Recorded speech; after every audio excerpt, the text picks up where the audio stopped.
So friends, let's start with first part of the chapter number 7, that is system of particles. Now system of particles यानी क्या होता है पहले वो समझते हैं. तो system of particles यानी क्या? So it's a group of more than one particles or collection of more than one particles in which each particle is free to behave in different manner. हर एक particle अपना individual characteristics रख सकता है, बराबर है. So it's a group of more than one particles or collection of more than one particles in which every particle is free to behave in different manner. That's called a system of particles. बराबर है. इसके example देखें तो अब इसमें आपने क्या बोला था, every particle is free to behave in different manner. अब यहाँ पे सबसे छोटा एग्जांपल लेते हैं. चलो, atom on a very small scale. Atom is a system of particles containing neutrons, protons in the nucleus at the center and electrons revolving around the nucleus. Okay, so it's a collection of neutrons, protons and electrons. Neutrons Motu, protons भी मोटू, दोनों के दोनों nucleus में पड़े रहते हैं, हिलते ही नहीं अपनी जगह से. एंड इलेक्ट्रॉन्स वेट में बहुत कम, मास में बहुत कम. They revolve around the nucleus in different orbits in different with different speeds at a different distance. बराबर है. तो ये इन पार्टिकल्स का कलेक्शन है atom. Atom is a system of particles containing neutrons, protons and electrons. Each one is free to behave in different manner. Neutron बोले मेरे को हिलना ही नहीं अपनी जगह से, कोई बात नहीं, बैठे रहो. प्रोटॉन बोले मैं भी नहीं जाऊंगा, न्यूट्रॉन्स के साथ रहूंगा, ठीक है तू भी रह ले. इलेक्ट्रॉन बोलेगा मैं तो घूमूंगा आसपास में, कोई बात नहीं तू घूम ले. कोई यूं घूमेगा, कोई यूं घूमेगा. सारे इलेक्ट्रॉन्स एक डायरेक्शन में नहीं घूमेंगे. All the electrons will not be revolving in same direction, same orbit. Their plane of orbit will be different. Their speed of motion will be different. Their size of the orbit will also be different. Okay, so it's a group of particles, neutron, proton, electrons, each one behaving in a different manner. Then also it's a system called atom. So atom is a system of particles on a very small scale. चलो, on the other side, on a large scale देखें तो solar system. Solar system is a system of particles. क्या आते हैं इसके अंदर? इसके अंदर सन है, इसके अंदर प्लैनेट्स हैं, सारे 9 planets. There are moons of each planet in this system. There are certain particles moving, certain things visitors, asteroids. There are meteors and satellite, man-made satellites also, artificial satellites also in the solar system, and so on, many things which we don't know. तो ये सारे मिला के solar system form करते हैं. अब इन सब में सन बीच में खड़ा, it's the centre of the solar system. Planets moving around the sun in different orbit with different speeds at a different distance. हर एक प्लैनेट के मून्स है, किसी का एक है, किसी के पास नहीं है. Mercury does not have any moon. Earth has one moon only. Jupiter has 12 moons and so on. Okay, asteroids हैं जो बाहर से विजिट करते हैं, आके ग्राउंड मार के निकल जाते हैं. मीटियोर्स भी ऐसे, मीटियोर्स आर अप्रोचिंग एंड फिर एटमॉस्फेयर के फ्रिक्शन के कारण गायब, खत्म हो जाते हैं. And their debris only comes on the earth. Satellites, man made satellites as per requirement they are kept at different heights orbiting around earth. तो ये सब क्या है, हर एक का बिहेवियर अलग अलग है, फिर भी this all forms a solar system. तो ये कंसेप्ट हो गया सिस्टम ऑफ पार्टिकल्स का. More than particles collectively forming a system. अपना क्लासरूम क्या होता है? अपना क्लासरूम भी एक सिस्टम है. अब इस क्लासरूम में हमने जो ग्रुप बनाया हुआ है उसमें हर एक, all the students are particles and that group is a system. अब आप ध्यान से समझो, क्या हर एक स्टूडेंट की ग्रास्पिंग कैपेसिटी सेम होती है? कोई बंदा है जो सर एक बार बोले समझ जाता है, कोई बंदा ऐसा है जो 2 बार बोले तो समझ जाता है, कोई बंदा ऐसा होगा जो वीडियो को 4 बार प्ले करेगा तब पता लगेगा अच्छा ऐसा था, मेरे को तो पता ही नहीं रहा. कोई होगा जिसको हम समझ में ही नहीं आएगा. अच्छा, कोई स्टूडेंट ऐसा था जो तरत जैसे ही लेक्चर खत्म हुआ तरत उसका होमवर्क कर लेता है, पूरा का पूरा लिख डालता है इमीडिएटली. कोई ऐसा भी होता है बोले शाम को करेंगे, फिर रात को घर पहुंच के करते हैं, जल्दी क्या है. कोई ऐसा होगा नेक्स्ट डे लेगा उसको. कोई ऐसा भी होगा अगला लेक्चर का भी उसके कल पहले बैठ जाएंगे. कोई होगा करना ही नहीं है, सर पकड़ेंगे तब देखेंगे. होता है ना. these are all they are part of the system. They are all part of the system, this group. So our group is also a system of particles. किसी को सुबह जल्दी उठ के पढ़ने को मजा आता है, किसी को रात को देर से पढ़ने को मजा आता है. बराबर है। कोई पूरी बात समझ लेता है और फटाफट किसी के देखो सर सेम पढ़ा रहे हैं, सब बच्चों को एक साथ सर सेम पढ़ाते हैं, पर किसी के पास 15 में से 15 आते हैं, किसी के 12 आते हैं, किसी के 10 आते हैं, किसी के 5 आते हैं। See same thing is taught to all the students together in the system, but scoring of each one is different. आप बोलोगे सर खाली आंकड़ा, the number is not the shows the intelligence. I am very well agree with it. Definitely it is so. See, all the students are not same. याद रखना, ये पांचों पांच उंगलियां अलग अलग है, हर एक की साइज अलग है, हर एक की थिकनेस अलग अलग है, इवन हर एक का वर्क फंक्शन भी अलग अलग है. You can not use any finger for any work. Each finger is dedicated a different work. बराबर है. वैसे each student individually is different. तो अगर हमारे फुल मार्क्स आते जरूरी और बाजू वाले के नहीं आते तो जरूरी नहीं कि वो डफोड़ है एंड हम लोग होशियार हो गए. नहीं, ऐसा जरूरी नहीं है. आप एकेडमिकली स्ट्रांग है, वो एकेडमिकली शायद वीक है. आप हमारे साथ में बैठा हुआ एक क्रिकेट का बंदा मास्टर बैट्समैन है, पर क्लास में फिजिक्स में मार्क्स नहीं आते, उसके कम रहते हैं, तो डफोड़ से नहीं. वो जाओ क्रिकेट में उसके साथ तो तुम डफोड़ निकलोगे. है कि नहीं. Each individual is different. यानी ग्रुप ऑफ पार्टिकल्स में जो हर एक पार्टिकल हर एक का अपना इंडिविजुअलिटी है, but then also together they form a system. Clear. I hope the concept of system of particles is clear to you. Okay. अब हम चलते हैं नेक्स्ट सिस्टम ऑफ पार्टिकल्स के बारे में. एक इंपॉर्टेंट पॉइंट की बात करेंगे.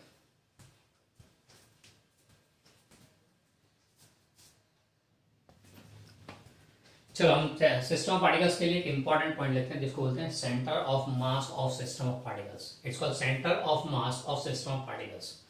अब ये वर्ड कुछ जाना पहचान है, हमने ऐसा ही कुछ सुना हुआ है सेंटर ऑफ ग्रेविटी के बारे में. सेंटर ऑफ ग्रेविटी, ये वर्ड हमने सुना हुआ है. क्या होता है शायद पता नहीं होगा. You not be able to define it, but you very well have heard about this word. ये क्या चीज है centre of gravity? It's such a point of the body at which entire body can be balanced. Suppose ये pen है, इसको अगर मैं यूं रखता हूं तो नीचे गिर जाती है, इसे मैं अगर यूं रखता हूं तो गिर जाती है. बराबर है. पर इसको मैं कोई एक पॉइंट पे अगर रख दूं,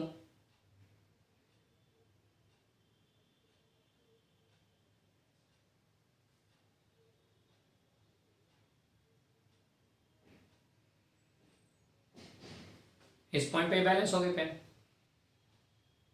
बाकी किसी और पॉइंट पे रखूंगा तो बैलेंस नहीं होगी. ये पॉइंट कौन सा हो गया बोले, इसका सेंटर ऑफ ग्रेविटी हो गया. This point is called the centre of gravity. Okay. अब ऐसा क्यों? ये क्या चीज है? तो suppose this a body having many different particles made of many particles. An object और a body made of many particles. हर एक पार्टिकल का अपना मास है. Based on that mass gravitational force is acting on it, या weight force acts on it. m1g, m2g, m3g and so on mng. Weight force acting. बराबर है. ये सारा वेट फोर्स नीचे की तरफ लग रहा है and it is pulling the body downward. अब हम क्या करते हैं, किसी एक पॉइंट पे एक अपवर्ड फोर्स अप्लाई कर देते हैं एंड पूरा बॉडी बैलेंस हो जाता है. किसी एक पॉइंट पे अपवर्ड फोर्स अप्लाई करते हैं तो पूरा बॉडी बैलेंस हो जाता है. मतलब क्या हुआ कि we are able to balance the entire body on this at this point only. इस पॉइंट पे हम लोग बैलेंस कर लेते हैं. मतलब क्या हुआ कि सारे ग्रेविटेशनल फोर्स जो लग रहे हैं they are balanced if we pick it here only. Otherwise what we have to do is we have to apply force on every particle in an opposite manner. If you want to balance this body, we have to apply force on each particle in upward direction. अब हर एक particle पे upper direction में force लगाने बैठेंगे, उसके वाले किसी एक पॉइंट पे ही अप्लाई कर दो अपर डायरेक्शन में, किसी एक पॉइंट पे ही अप्लाई कर दो, राइट. किसी एक पॉइंट पे ही अप्लाई कर दो अपर डायरेक्शन में फोर्स, तो क्या होगा, सारे पार्टिकल बैलेंस हो गए. तो वो पॉइंट क्या है? It appears as if the entire gravitational force acting on all the particles of the body is acting at this point. ये सारा gravitational force यहाँ लग रहा है, ऐसा लगता है. The entire gravitational force is concentrated at this point, and उस point पे बैलेंस कर लो तो काम हो गया. And that point is called center of gravity. Gravitational force of the entire body is supposed to be concentrated here. Gravitational force acting on the entire body is assumed to be concentrated at this point, and if we balance at this point, then the entire body get balanced. क्योंकि पूरे body के gravitational force को ये point represent करता है. And that point is called center of gravity. Center of gravity में gravitational force की बात है mg mg mg. तो इन सब में से g को हटा दो, g को हटा दो, तो ग्रेविटी की वजह क्या बचेगा? Mass. Centre of mass of the body. Centre of mass यानी क्या है? Where entire mass of the entire body is supposed to be concentrated. ये ऐसा पॉइंट है जहां पे पूरी बॉडी का मास कॉन्सेंट्रेटेड है ऐसा लगता है. The entire mass is spread in the entire body, in the entire system, but it appears as if this entire mass is at this point only, is constant at this point only, and you balance this point, the work happens. That's called center of mass of system of particles. Now center of mass के बारे में बात करें तो इसे ढूंढना हो तो क्या करना है, how to get the center of mass. तो suppose करते, suppose a system of n particles, system n particles का, in which mass of each particle is m1 m2 and so on mn. n particles का मास हो गया, हर एक का मास हो गया. फिर हर एक का position vector with respect to given origin, r1 bar, r2 bar and so on, rn bar respectively. ये respectively मतलब क्या हुआ, m1 का पोजीशन वेक्टर r1 बार, m2 का पोजीशन वेक्टर r2 बार, mn का पोजीशन वेक्टर rn बार. अब बोलोगे क्या चीज है, तो सपोज ये system made of many particles, n particles, okay, with respect to some coordinate system या सम ओ रेफरेंस पॉइंट जिसको हम लोग ओरिजिन बोलेंगे, x axis, y axis, z axis, कोई एक रेफरेंस पॉइंट के रिस्पेक्ट में पार्टिकल नंबर 1 जिसका मास m1 है उसका पोजीशन वेक्टर r1 बार, ये 1 का पोजीशन वेक्टर r1 बार. पार्टिकल नंबर 2 जिसका मास m2 है उसका position vector r2 bar, and so on. Particle number n जिसका पोजीशन वेक्टर मास mn है उसका position vector rn bar, and so on. बराबर है. तो m1 का r1 बार, m2 का r2 बार, mn का rn बार. बराबर है. Then a point having position vector RCM bar is equal to m1 r1 bar plus m2 r2 bar plus so on mn rn bar upon m1 plus m2 plus so on mn. यानी m1 r1 bar plus m2 r2 bar plus mn rn bar कर दो, सबको add कर दो, divide by m1 plus m2 plus mn कर दो.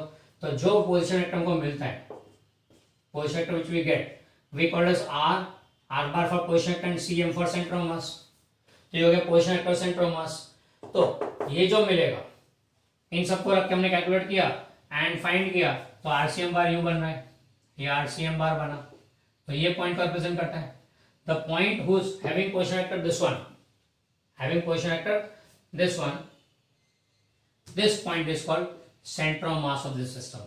That point is called center of mass. A point whose position vector is given by, so इसको लेते हैं, a point whose position vector is given by this formula is called center of mass of this system of particle. Is called center of mass of the system of particle. Okay, तो ये point हो गया center of mass. Clear? तो system के particles का mass, system के particles का position vector. तो अगर जो पॉइंट है, the point whose position vector is given by, यानी ये पोजीशन वेक्टर को नहीं बोलते हम लोग, इसको सेंटर मास नहीं बोलते हैं. ये पोजीशन वेक्टर जो पॉइंट को इंडिकेट करता है, whatever point this position vector indicates is called centre of mass. तो यहाँ पे RCM bar indicates this point, so this point will centre of mass of this system. ये पॉइंट इस system का सेंटर ऑफ मास हो गया. Okay, तो ये हो गया how to find the centre of mass. बराबर. अच्छा, ये तो हमने 3 डायमेंशनल कोऑर्डिनेट सिस्टम ले लिया. अगर मान लो 1 डायमेंशनल होता तो फिर वेक्टर की कोई जरूरत नहीं है, वेक्टर हटा दो. तो फॉर्मूला क्या बनेगा RCM का, RCM इक्वल टू, अब वेक्टर हटा दी क्योंकि 1 डायमेंशनल है. Case of 1 dimensional m1 r1 plus m2 r2 and so on. अब 1 डायमेंशनल तो r भी लिखने की जरूरत नहीं है, x लिखो खाली, xcm m1 x1 plus m2 x2 plus so on mn xn upon m1 plus m2 plus mn. वही सेम फॉर्मूला बाहर हटा दिया. ये 2 डायमेंशन 3 डायमेंशन में काम होता है, ये सब 1 डायमेंशन में same to same formula vector की जगह स्केलर रखो. क्लियर? तो हो गया centre of mass of system particles in 1 dimension, ये इन 2 डायमेंशन और 3 डायमेंशन. अब मान लो सिस्टम 2 ही पार्टिकल का बना है, तो 2 ही लो, ज्यादा मतलब m1 x1 plus m2 x2 upon m1 plus m2, 2 particle का बना है. 3 पार्टिकल का बना है, एक सिस्टम में 3 particles, m3 x3 m1 plus m2 plus m3. This is how you do it. Okay, 2 particle या 3 पार्टिकल जितने का भी हो। ओके, तो system having 2 particles only, m1 x1 plus m2 x2 upon m1 plus m2, बराबर है। इसमें भी अगर दोनों पार्टिकल का मास सेम होता तो इसमें भी एक्सप्रेशन कैसे थे, if m1 equal to m2, तो ये भी m1 ये भी m1, तो कॉमन निकल जाएगा, m1 plus m1 2m1, m1 उड़ जाएगा, what you will get is xcm equal to x1 plus x2 by 2, बराबर। तो सेंटर मास कहां पे होगा, x1 प्लस x2 बाई 2, और ये फॉर्मूला कुछ जाना पहचाना फॉर्मूला है, x1 प्लस x2 बाई 2, चलो जाना पहचाना फॉर्मूला है। This formula indicates mid point, तो फिर सेंट्रल मास कहां पे होगा, अगर दोनों पार्टिकल सेम मास के तो मिड पॉइंट पे। सपोज एक पार्टिकल m1, उसका पोजीशन वेक्टर x1, दूसरा particle m2, position x2 on the number, ये x1 पोजीशन पे x2 पोजीशन पे, सेंट्रल मास कहां पे होगा, एग्जैक्टली दोनों का मास अगर सेम है तो सेंट्रल मास भी exactly at the centre, xcm, central mass यहाँ पे होगा, यानी सेंट्रल मास ये रहा उसका सेंटर पे एग्जैक्टली। पर अगर दोनों का मास सेम नहीं हुआ तो if mass of both the particles not same then central mass will be near the heavier part. क्यों, मास को रिप्रेजेंट करना है तो हैवियर पार्ट के पास में होगा, it be near to, shift will be shifting towards the heavier part, near to heavier part. Okay, system form by earth and moon, earth और मून 2 पार्टिकल का सिस्टम है, तो सेंट्रल मास कहां पे होगा, obviously earth is huge as compare to moon, तो central mass will be near earth. अगर system particle earth and sun का बना हुआ ले लो, earth and sun forming a system, तो obviously sun is more mass than earth, तो फिर नजदीक में, सन के नजदीक में होगा सेंट्रल मास। तो अगर अनइक्वल मास है तो नियर द हैवियर पार्ट, अगर इक्वल मास है तो एग्जैक्टली द सेंटर। ओके, तो ये हो गया सेंट्रल मास के बारे में थोड़ी बातें, उनके उसके पोजीशन के बारे में बात हो गई, बराबर है। आप कुछ एक्स्ट्रा पॉइंट देंगे सेंट्रल मास के बारे में, just go through this one.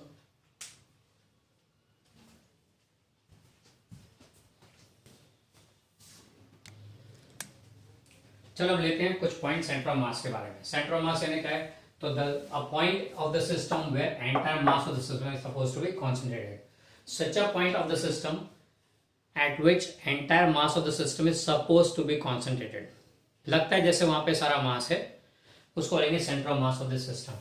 ये उसका मीनिंग हो गया, it's a point where entire mass of system is supposed to be concentrated. पर इसको आप डेफिनेशन नहीं ले सकते, डेफिनेशन में तो आपको आगे जो दिया था फॉर्मल डेफिनेशन, कि अगर पार्टिकल्स है मास m1 m2 and so on, having position vector r1 bar, r2 bar and so on, then a point whose position is given by this formula m1 r1 bar plus m2 r2 bar upon m1 plus m2 and so on, the point whose position vector is given by this formula is called central mass, rcm bar, cm यानी central mass।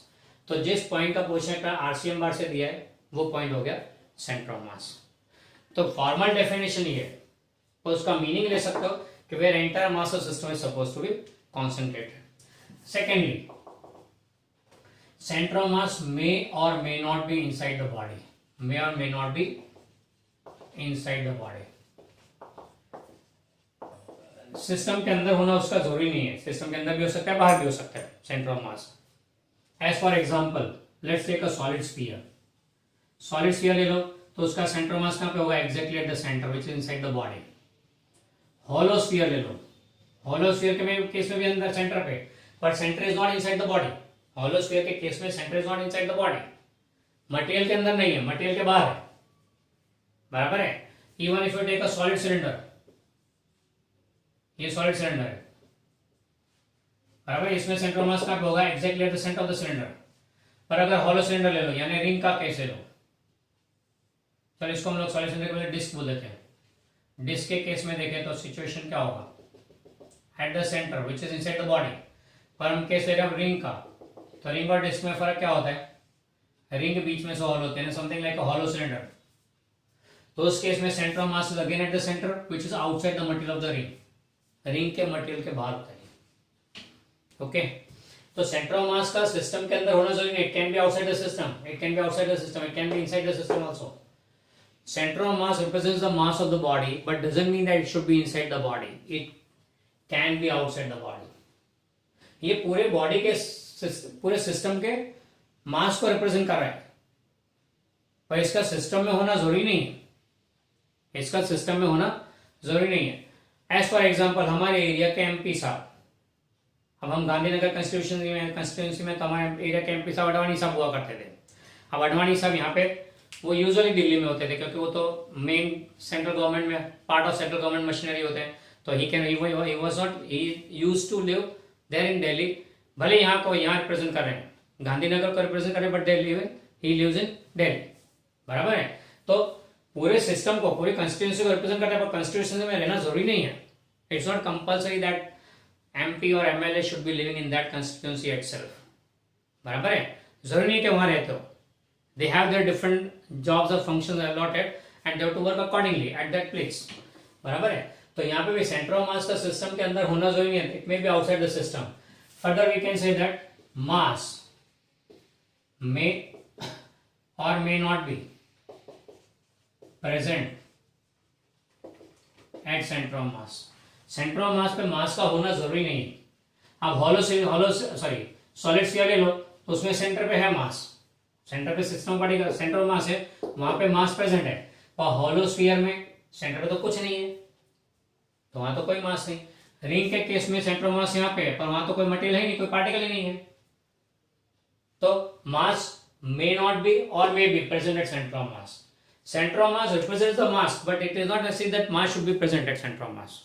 Center of mass represents the mass, but not necessary that it should be present at center of mass. हम अपनी class के बारे में क्या बोलते हैं, school में जो क्लास होता है उसमें मॉनिटर अपॉइंट किया जाता है। मॉनिटर कौन होता है नॉर्मली? तो एक मेथड होता है सिलेक्शन का, तो टीचर सिलेक्ट करते हैं कौन मॉनिटर बनेगा। तो टीचर सबसे इंटेलिजेंट स्टूडेंट को मॉनिटर बनाएंगे, चल भाई तू you are the highest scoring first ranker, तो तू मॉनिटर हो क्लास के। ये सिलेक्शन का प्रोसेस हुआ। पर नहीं, कई स्कूलों में इलेक्शन का प्रोसेस होता है। Election, you elect your monitor, your representative, class representative. तो क्लास मॉनिटर इलेक्शन करते हैं। अब इलेक्शन में कौन खड़ा रहेगा? क्या कोई रैंकर खड़ा रहेगा? नहीं, उसके पास टाइम क्या, तो पढ़ाई में बिजी है बेचारा, कहाँ के इलेक्शन की दिमाग कच्चे में पड़ेगा। तो इलेक्शन में कौन खड़ा रहेगा? ऐसा स्टूडेंट जो आउट गोइंग है, जिसको पढ़ाई या क्लास में बैठना ज्यादा पसंद नहीं है, जो घूम फिर सकता है, टीचरों को मिल सकता है, प्रिंसिपल के पास अप्रोच कर सकता है इजीली। तो ये बंदा कौन होगा? ऑलराउंडर होगा। ही और she might not be much interested in studies but likes to move around in out of the class. And usually monitor क्या होता है, अगर मान लो कोई इंटेलिजेंट स्टूडेंट को भी बना दिया, रैंकर को बना दिया, और क्लास मॉनिटर बन जाएगा तो उसके कामकाज बढ़ेंगे। कोई भी टीचर आएगा, बोले स्टाफ रूम से आए, क्लासरूम में घुसे, बोले तुम्हारी नोटबुक्स आना भूल गए, चलो मॉनिटर जाके नोटबुक्स लिया, तो मॉनिटर बेचारा दौड़ जाएगा, नोटबुक का बंडल लेकर आएगा। तब तक टीचर ने थोड़ा पढ़ाना भी चालू कर दिया होगा, कुछ बातें भी की होगी। इवन क्लास चल रहा है और नीचे प्रिंसिपल साहब को टेस्ट अरेंज करना है, तो उसके लिए डिसीजन लेना कब टेस्ट लें। सारे मॉनिटर्स को इकट्ठा करते हैं, आगे मॉनिटर सारे, तो सबको कॉल भेज देते हैं, प्यून आएगा, बोले मॉनिटर को बुलाए नीचे प्रिंसिपल के कैबिन में। तो पढ़ाई छोड़ के ही और she has to go there, बराबर है। तो और आप नोटिस कीजिए, क्लास मॉनिटर यूजुअली क्लास के बाहर होता है, आउटस्टैंडिंग पर्सनालिटी होता है, क्लास में कम और बाहर ज्यादा होता है। सेंटर ऑफ मास का भी ऐसे ही, इट मे और may not be inside the system, clear. तो एंड वहां पे, और दूसरा क्लास मॉनिटर क्या होशियार होना जरूरी है? Not necessary, he may be a ranker, may not be a ranker. And in majority cases class monitor should not be a ranker. क्यों? क्योंकि रैंकर की पढ़ाई बिगड़ती है।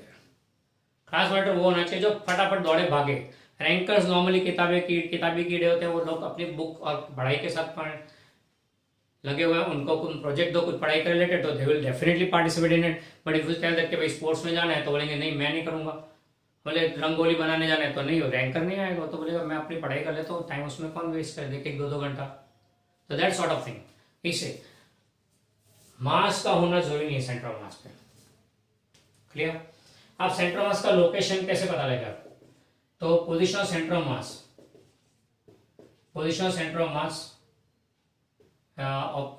Depends on 2 things. एक तो shape of the body and दूसरा depends on mass distribution. Secondly depends on mass distribution. तो अगर शेप ऑफ बॉडी सिमेट्रिक है, if the body is symmetric in shape, sphere है, cylinder है, these are all symmetric shapes. If the body is symmetric in shape and uniform density and हर जगह mass equal, तो उस case में centre of मास कहाँ पे आएगा? इस केस में centre of mass will be exactly at the geometric centre of the body, will be at geometric centre. अगर शेप सिमेट्रिक है एंड मास डिस्ट्रीब्यूशन यूनिफॉर्म है तो geometric. If the body is non symmetric, symmetric shape नहीं है, उल्टा सीधा shape है, उबड़ खाबड़ उल्टा सीधा शेप है, डेंसिटी यूनिफॉर्म ना हो, तो ऐसे केस में क्या होगा? सेंटर ऑफ मास को ढूंढने के लिए यूज दिस फॉर्मूला. अगर यूनिफॉर्म डेंसिटी नहीं है, सिमेट्री के पास यूनिफॉर्म डेंसिटी नहीं है, तो ऐसे केस में क्या बोलेंगे? It will be near the heavier part.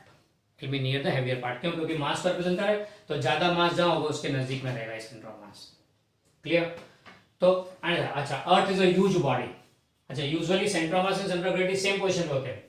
In case of symmetric and uniform density body, we find that centre of mass and centre of gravity coincides. But in case of large body having non uniform density, जैसे earth है, is a huge body, हम बोलते हैं अर्थ symmetric है, नहीं, it's not exactly a sphere, उबड़ खाबड़ है, कहीं पे पर्वत है, कहीं पे जब खाई है, कहीं पे पानी है, दरिया है, अंदर डेप्थ सी लेवल, सी का बेस कहाँ दूर अंदर है, तो इट्स नॉट सिमेट्रिक बॉडी. बराबर. ऐसे केस में when a huge body having non uniform mass distribution, earth में भी ऐसे कहीं पे मास ज्यादा है, कहीं पे मास कम है, तो नॉन यूनिफॉर्म डिस्ट्रीब्यूशन वाला केस हो तो centre of mass and centre of gravity may not coincide. May not coincide. तो यूजुअली आपने जो केस लेते हैं नॉर्मल केस में तो सेम पोजीशन पे होते हैं centre of mass centre of gravity, पर in case of large bodies having non symmetric non uniform mass distribution, उस केस में they are not at the geometric centre. Clear?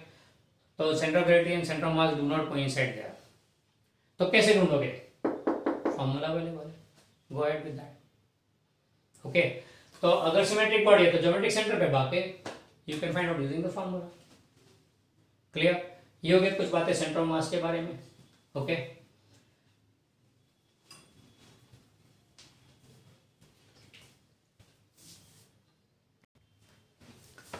जब देखते हैं कैसे ऑब्टेन करें सेंटर ऑफ मास का position, how to obtain position of centre of mass. तो एक तो सीधी सी बात है, अगर वन डायमेंशनल केस है, one dimensional case along x axis only, तो here center mass obtained as xcm equal to m1 x1 plus m2 x2 and so on upon m1 plus m2 plus so on. चलो आपको limit रखना तो यहाँ mn xn बोलते थे, n particles हैं, बराबर है. इसको शॉर्ट फॉर्म में यूज करते हैं मैथमेटिकल बेस पे, sigma mi xi. Sigma stand for addition for all i from 1 to n. Sigma mi xi upon sigma mi बोल सकते हैं, बराबर. For all i from 1 to n. This how we can do it. अगर मान लो one dimension है, two dimension, three dimension है, two और थ्री डायमेंशनल, तो उस केस में क्या करेंगे? आरसीएम बार लिख देते हैं. RCM bar equal to m1 r1 bar plus m2 r2 bar plus mn rn bar upon m1 plus m2 plus mn.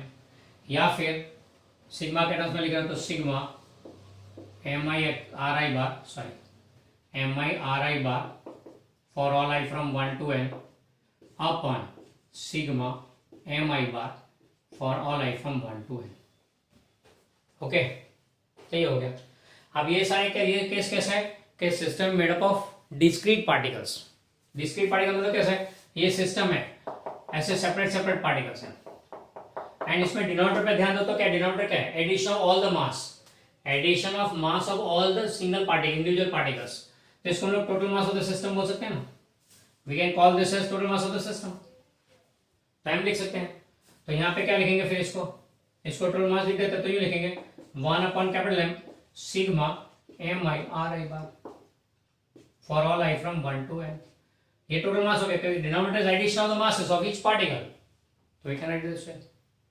Okay, ये हो गया रिगार्डिंग सिस्टम ऑफ पार्टिकल्स, जिसमें ईच पार्टिकल सेपरेट, टू और three dimension, one dimension vector की जरूरत नहीं पड़ती, to और थ्री डायमेंशन वेक्टर्स की जरूरत पड़ती है पोजीशन के लिए. ओके, अब अगर मान लो कोई ऑब्जेक्ट है जिसमें से पार्टिकल सेपरेटली डिफाइंड नहीं है, कोई ऑब्जेक्ट है, एक सॉलिड स्फीयर है, तो आप सॉलिड स्फीयर के अंदर तो हर एक पार्टिकल को सेपरेटली डिफाइन नहीं कर सकते, तो वो केस कैसा हो गया, ये केस डिस्क्रीट डिस्ट्रीब्यूशन, ये केस को बोलेंगे डिस्क्रीट डिस्ट्रीब्यूशन ऑफ पार्टिकल्स, यानी ईच पार्टिकल इज सेपरेट। पर अगर इसको यूं ही बता दो खाली, जिसमें सेपरेट पार्टिकल्स नहीं बोल सकते, तो that becomes continuous body, continuous body. हाँ, ये कंटिन्यूअस डिस्ट्रीब्यूशन, कंटिन्यूअस डिस्ट्रीब्यूशन में you don't have each particle separate. तो ऐसे केस में अगर सिस्टम सेंटर ऑफ मास चाहिए तो क्या करेंगे, तो ऐसे केस में what we do is we catch hold of very small part, किसी एक स्मॉल पार्ट की, जैसे स्मॉल एलिमेंट की बात करें, ये स्मॉल एलिमेंट हो गया, बराबर है, इसका सेंटर ऑफ मास ले लो, इसका पोजीशन, इसको ध्यान में रख के पूरी बॉडी की बात करेंगे। उस केस में फॉर्मूला क्या बनेगा, तो for continuous body, for continuous body what we do is RCM bar is equal to 1 upon total mass integration, क्योंकि कंटिन्यूअस है इसलिए समेशन नहीं इंटीग्रेशन है, इंटीग्रेशन R बार dm, यानी छोटे से पार्टिकल का मास dm, उसका पोजीशन का R bar with respect to some origin, इसका पोजीशन का R बार इंटीग्रेशन कर रहे हैं, बराबर है।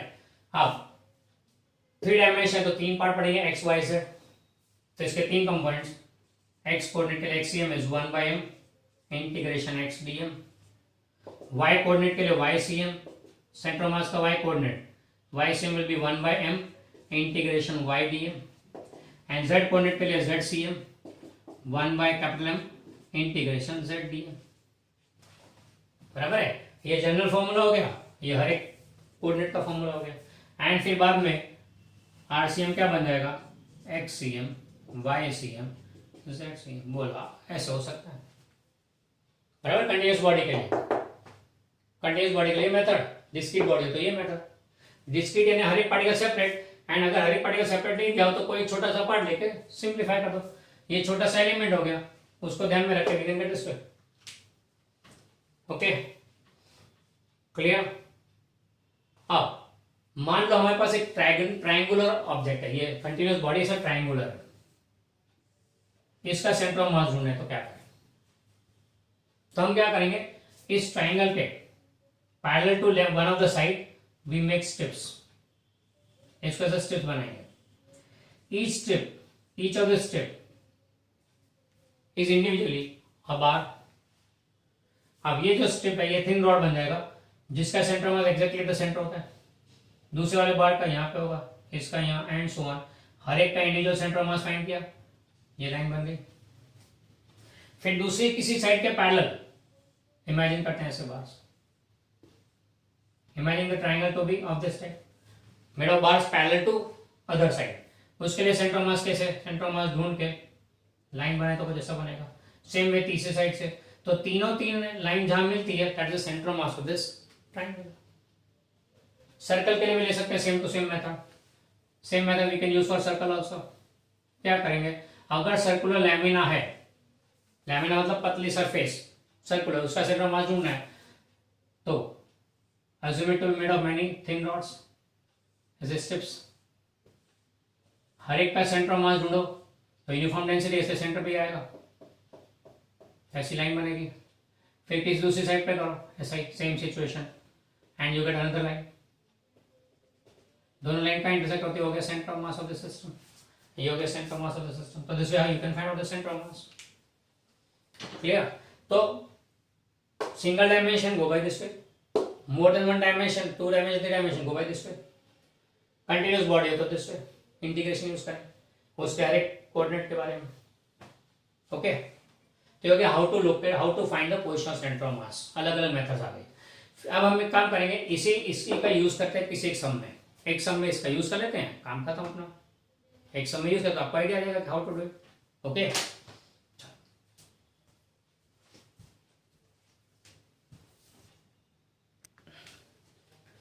Now let's obtain the formula for center of mass, or let's say position of center of mass of a thin rod. ये एक thin rod है, लेंथ है, यूनिफॉर्म मास डिस्ट्रीब्यूशन है, पूरे रॉड का मास m है, लेंथ l है। आप इस रॉड का सेंटर ऑफ मास ढूंढना है कहां पर है, तो उसके लिए किसी पॉइंट एंड को ध्यान में रख के बात करते हैं, यहां से इसके रिस्पेक्ट में बात करते हैं, ये पॉइंट से, बराबर है। तो क्या करेंगे, thin rod is a continuous material, तो कंटिन्यूअस बॉडी वाला केस हो गया ये। कंटिन्यूअस बॉडी वाला केस से क्या होगा, मेथड क्या लेंगे, वन डायमेंशन है ना, अभी फिलहाल वन डायमेंशन लिया, लॉन्ग एक्स एक्सिस बोल देते हैं, वन डायमेंशन है। तो फॉर्मूला क्या आएगा, सेंटर ऑफ मास का XCM is equal to, continuous body है इसलिए will take 1 by capital M integration X D M, बराबर है। तो एक काम करते हैं, for a small element of length dx at a distance x from left hand, left hand से x डिस्टेंस पे आया हुआ एक छोटा सा एलिमेंट, ये छोटा सा एलिमेंट होगा जिसका लेंथ है dx, ओके, ये छोटा सा एलिमेंट हो गया लेंथ dx, ओके। अब उसके बारे में बात करें तो उस छोटे से एलिमेंट का मास dm है, तो मास dm फाइंड करते हैं, उसका mass dm is equal to lambda into D X बोल देता हूं। ये लैम्बडा क्या चीज है, तो लैम्बडा भी डिफाइन है यहां पे, पूरे रॉड का लेंथ है, पूरे रॉड का मास m, तो यूनिट लेंथ का कितना mass, mass per unit length, that's called lambda, linear density बोलते हैं इसको। तो lambda is mass upon length. ऐसे थिन रॉड है जो जिनका खाली लेंथ अवेलेबल है, क्रॉस सेक्शन भी नेग्लिजिबल, वॉल्यूम तो आएगा नहीं इसमें, तो ऐसे केस में भी define lambda, that is called linear density, it gives mass per unit length. पर अगर टू डायमेंशनल है यानी शीट है तो मास अपॉन एरिया आ जाएगा, उसको बोलते हैं सरफेस डेंसिटी, उसको सिग्मा से डिनोट करते हैं। एंड तीसरा आता है रो, मास अपॉन वॉल्यूम, पहचान गए तो डेंसिटी अपना नॉर्मली जो डेंसिटी बोलते हैं वो, तो नॉर्मल डेंसिटी यानी क्या, मास पर वॉल्यूम। पर अगर सब्सटेंस थ्री डायमेंशनल है तो वॉल्यूम आएगा, टू डायमेंशनल तो वॉल्यूम नहीं होता, उसमें थिकनेस नहीं होती, इसलिए एरिया रहेगा सिर्फ। एंड अगर वन डायमेंशन तो लेंथ भी नहीं, लेंथ ही रहता खाली, ब्रेड तो होता नहीं है। तो three dimension, two dimension, one dimension density का कंसेप्ट ये है, mass upon length, mass upon area, mass upon volume. Unit इसका केजी पर मीटर, इसका जाएगा केजी पर मीटर स्क्वायर, एंड इसका जाएगा केजी पर मीटर क्यूब। ये तीन चीजें जो हम लोग याद रखेंगे, समय जरूरत पड़ेगी कहीं ना कहीं। अब यूनिट लेंथ के लिए लैम्बडा डिफाइन किया है, तो dx लेंथ के लिए कितना होगा, lambda into dx, where lambda is m by l dx। अगर आपको ये कॉम्प्लिकेशन लीनियर डेंसिटी का नहीं समझ में आ रहा तो कोई बात नहीं, दूसरा एंगल दे देता हूं। लेंथ l है तो मास m, तो dx लेंथ का मास कितना, रॉड का लेंथ l है तो मास m, लेंथ l है तो मास m, तो इस dx लेंथ होता कितना मास, m into dx upon l। लो भैया आ गया, okay, so that way also you can use it, clear. तो ये dm आ गया m by l dx। चलो इंटीग्रेशन करते हैं, देयरफॉर xcm सेंटर ऑफ मास क्या आएगा, 1 by capital m integration x dm। चलो वैल्यू पुट करते हो 1 by m integration x dm यानी m by l into dx। अब m by l being constant बाहर आ जाएगा, तो what you get is 1 by m into m by l बाहर आ गया, इंटीग्रेशन x dx, ओके। अब x का इंटीग्रेशन क्या होता है ये तो हम जानते हैं, ये m कैंसिल हो गया तो 1 by l बचा ना, x का इंटीग्रेशन x स्क्वायर बाई 2। पर कहां से कहां तक लेना है, स्टार्टिंग पहला एलिमेंट यहां पे आएगा x इक्वल टू 0 पे, एंड लास्ट वाला एलिमेंट कहां पे होगा, x इक्वल टू l पे, l लेंथ है ना, तो पहले वाले एलिमेंट का पोजीशन x इक्वल टू 0, तो लास्ट वाले का l, तो ये आ जाएगा 0 to l, 0 to l, 0 to l। अब upper limit minus lower limit, तो this will be equal to 1 by l integration, upper limit रखते हैं तो l square by 2, minus lower limit रखा 0 by 0 स्क्वायर बाई, ये तो 0 हो गया, l स्क्वायर बाई 2 में l गया तो बचा क्या l बाई 2। यानी यूनिफॉर्म डेंसिटी वाले रॉड के लिए सेंटर ऑफ मास कहां पर मिलेगा, एक्सीएम, सेंटर ऑफ मास कहां पे होगा, वो eight the centre of the rod, exactly the centre of the centre mass, okay.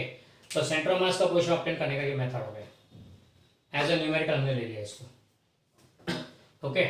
अब ये रॉड में अगर सेंटर पे आता है तो फिर ट्राइंगल में हर सारे सेंटर मिलाए, सर्कल में सारे सेंटर मिलाए, क्या लगे ना वो ट्राइंगल एंड सर्कल का concept, how to find the centre of mass. This can be आज 2 मार्क थियरी और 2 mark numerical. Okay, any case it में भी, ये नोट्स में दिया हुआ है। क्लियर? तो ये सारी बातें हो गई सेंटर ऑफ मास की। Centre of mass system of particles क्या है, वो उसका सेंटर ऑफ मास क्या चीज है, सेंटर ऑफ मास ढूंढना हो तो how to find it out.